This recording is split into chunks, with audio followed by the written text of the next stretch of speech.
जय जगन्नाथ। आज ये कविताटी मु समस्त नारी मानक पई लिखिछि।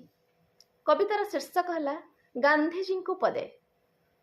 गांधीजी स्वप्न आज साकार आम देश में। गांधीजी स्वप्न आज साकार आम देश में। नारी आज पाद रखी महाआकाश रे। नारी आज पहुंची हिमालय श्रृंगरे। नारी आज जगी भारत सीमार। नारी आज उड़ाऊँच राफेल आकाश रे। नारी आज देखाऊँच कृतित्व सारा विश्व रे। किंतु बापू आउ एक स्वप्न तुमर। नारी माने निर्भय रे बुलिबे रातिर अंधार रे। नारी माने निर्भय रे बुलिबे रातिर अंधार रे। जहा लुचि जाइछि ए पुरुष केन्द्रिक समाज भितरे। जहा लुचि जाइछि ए पुरुष केन्द्रिक समाज भितरे। नाही सुरक्षित आज से दिवालोकरे विभत्स कर दिया जाउछि शरीर को। तार चित्कार करबाकू मध्य रहु नाही बळ तार। नरराक्षस मानकर बढ़ुछि प्रादुर्भाव। दोष कहार? आम संविधानर, प्रशासनर ना आम नारी मानकर?